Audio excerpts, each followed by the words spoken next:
সকালটা শুরু হয় কামলিয়া, বুঝছেন? এই যে এই হান্ডি পাতিলগুলো আমি কিছুদিন আগেই পরিষ্কার করে রাখেছি, এখনও দেখেন আবার নোংরা হয়ে গেছে। এই চারতলার উপরে যে এত নোংরা হয় আমি ভাবিয়ে পাই না, কুল পাই না। তো সকাল সকাল শুরু করে দিয়েছি। এই দেখেন কত ধরনের কাম কাজ, কারণ আমাদের মেয়েদের তো কাম কাজের অভাব নাই, এক কামের থেকে শুরু করে আরেক কামের ধরা লাগে। আর বাচ্চা কাচ্চা যদি থাকে তাহলে তো আরও মনে করেন কামের হুঁশ পাওয়া যায় না কাম করে করে। তো এখন আমি বেলকনিও সুন্দর করে মুছতেছিলাম, পুরো বাসায় সুন্দর করে আমি মুছেছি, বুঝছেন? এই দেখেন বাসাগুলো মুছে ফটফটা করে ধুয়ে দিয়ে তারপরে এই যে দেখেন এগুলো সাদা টাইস, এত ময়লা হয় আর একদিন না মুছলে আটা আটা হয়ে যায়। তার জন্য আমি সব সুন্দর করে ভালো করে আমি মুছে নিয়ে এখন এই যে কাজ কাম না সারতে এখন আমি যাব গোসলে। আর এরই মধ্যে ফোন দিয়ে করছে যে আমি এখন ভাত খাবার যাব।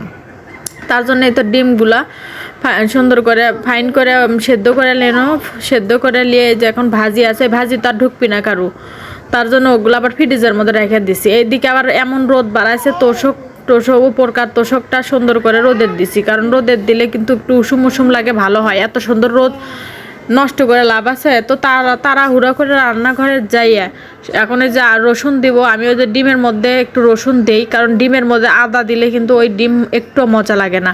তো আজকে দেখেন এমন তাড়াহুড়া করে রান্না করেছি, সেই মজা হচ্ছিল তরকারি খাইয়ে। আর যেই দিন তাড়াহুড়া করে পারাপারি করে রান্না করব সেই দিনই স্বাদ হয়। এইদিকে জানালা দিয়ে এত পরিমাণ রোদ আসে আমার কি বলবো।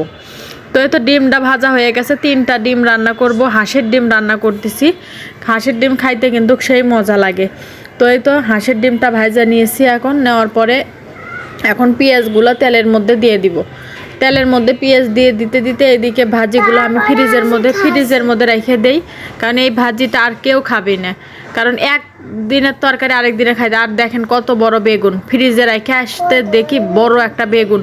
এই বেগুন দিয়ে এখন আমি ওই ডিমটা বুদ্ধি পালাম যে ডিমটা সুন্দর করে রান্না করব। বেগুন কিন্তু আগে ভাজে নিতে হবে, তো এখানে বেগুন সুন্দর করে ধুইয়া রেখে দিচ্ছি আর এইদিকে তেলটা গরম করতে দিচ্ছি। এত তাড়াহুড়া করতেছি আমি যে রান্না করতেছি, তাও মনে করেন কি তাড়াহুড়া করে। এই তো হলুদ মরিচ দিয়ে বেগুনটা সুন্দর করে মাখিয়ে নেওয়ার পরে এটা এখন আমি তেলের মধ্যে ভাজবো। আর এদিকে সুন্দর করে আগে মাখিয়ে নিচ্ছি, কারণ এত বড় একটা বেগুন, আর এই বেগুন ভাজি কিন্তু খেতে অনেক মজা লাগে। আমার তো বেগুন ভাজা অনেক পছন্দ, তো আমাদের বাসায় সবাই অনেক পছন্দ করে। তো দেখেন এত রোদের মধ্যে আমি রান্না করতেছি, আর আমার মাশাআল্লাহ জানালা দিয়ে যে এত সুন্দর রোদ, যেমন বাতাসও তেমন। তার জন্য গ্লাসটা আমি লাগাই নিয়ে করতেছি, রান্না করতেছি। তো বেগুন সুন্দর করে ভাজিয়ে উল্টা পাল্টা করে এখন এই তো ভাজা হয়ে গিয়েছে বেগুন।